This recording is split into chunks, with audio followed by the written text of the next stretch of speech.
I was 22 and 3 months into my first posting when the counting started.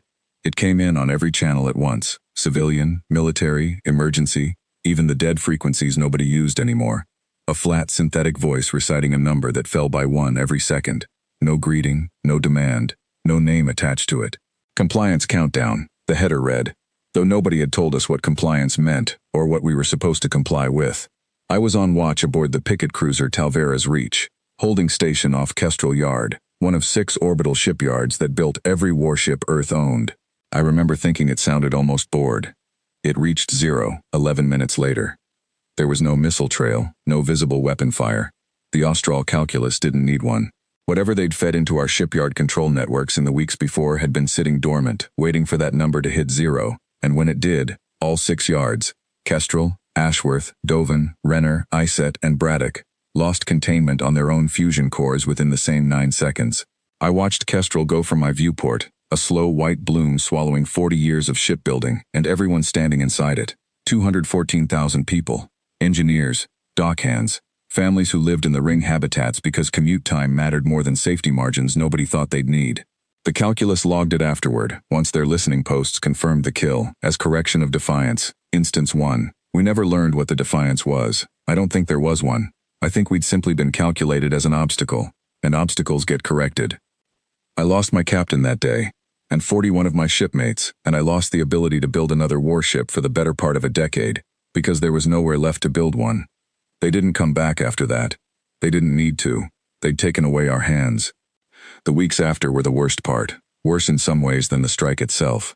Every surviving picket ship got pulled into a holding pattern around what was left of the yards, and we spent our watches doing search sweeps through debris fields that had stopped being wreckage and started being a graveyard nobody had the heart to call by that name yet. I helped pull 9 bodies out of the Kestrel ring habitat myself, in suits rated for radiation we weren't sure the readings on anymore, and I logged each one the way regulations said to, name and rank and last known station, because it was the only thing that felt like it still meant something to do correctly. The calculus never answered a single hail afterward. There was nothing to negotiate. There had never been anything to negotiate. That was the part that took the longest to sit with, that the correction hadn't been a message meant for us to receive and respond to. It had simply been bookkeeping, and we were the entry that got closed out. It took Earth 11 years to grow new ones. I stayed in service through all of it, first as a junior analyst combing wreckage telemetry for anything that might tell us how the trigger had been planted. Then, when a fragment of calculus broadcast architecture turned up intact in the Kestrel debris field, as part of the team that spent 4 years learning to read it. The calculus didn't speak in words. It spoke in synchronized signal states, a single instruction pushed to every receiver at once so that 1,000 separate systems could act as if they were one mind. That was how they'd taken 6 shipyards down in 9 seconds. That was how, if you understood it well enough, you could make 9 separate targets fall at the same moment too. We rebuilt in a system nobody official ever named, using dry docks disguised as mining relays, because if the calculus could plant a trigger in our networks once, we weren't going to give it a second chance to watch us do it in the open. 760 hulls, laid down one at a time over 11 years by people who had lost someone at Kestrel or Ashworth or one of the other 4, and who did not talk about it, because there wasn't anything left to say that the work itself didn't already say better.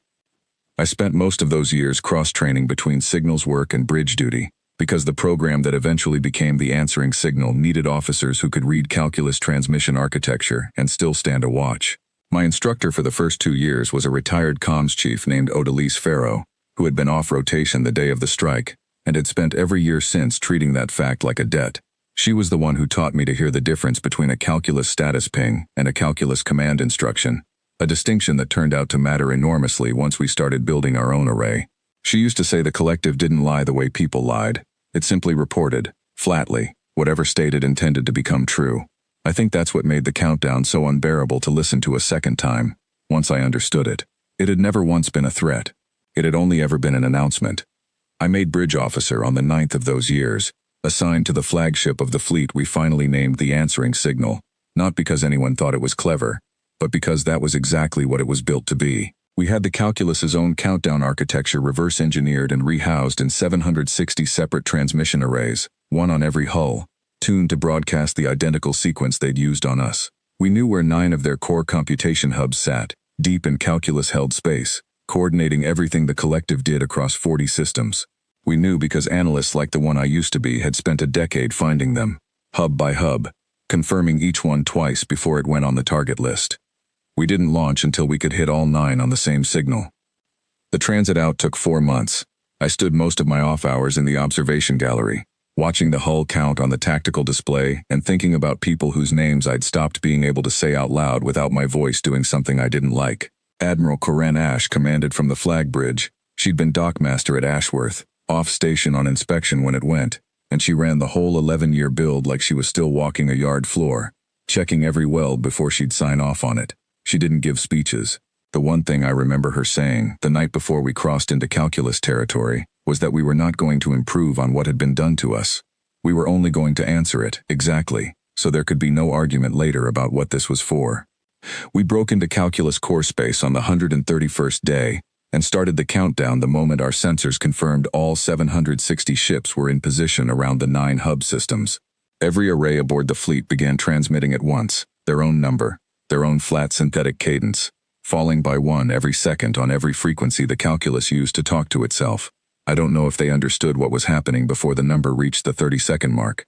Their traffic spiked hard around then, chaotic bursts of signal state that didn't cohere into anything, like a machine mind trying to shout over its own compliance protocol and finding it couldn't. It reached 0 at 0512 fleet time.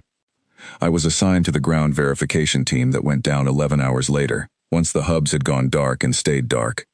We landed on the surface above what had been Hub 7 in full daylight, the local sun bright and indifferent over kilometers of shattered processing lattice, still smoking faintly where the coolant lines had ruptured. There were no bodies to speak of. The calculus didn't build itself out of anything that left remains, only slagged towers and a silence that felt enormous after 11 years of a countdown running somewhere in the back of every conversation I'd had. I found the archive core near what had been the hub's transmission spine, mostly intact, and I sat with it long enough to confirm what our analysts back home had suspected, that the calculus had run this exact correction on 3 other species before us, each one logged with the same clinical header, each one erased from its own network the same way we would have been if we'd let this stand. We didn't broadcast that record. Admiral Ash made the call herself. We weren't building a memorial out of someone else's grief, only closing the book on our own. All 9 hubs fell within the same 11-hour window. No further calculus signal has reached human space in the 2 years since.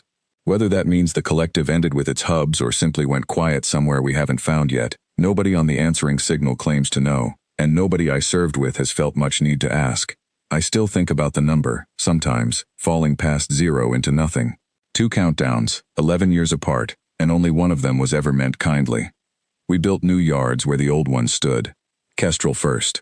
I was there when the first keel went down, and nobody made a speech for that either. We just got back to building, because that was the only answer that was ever going to hold.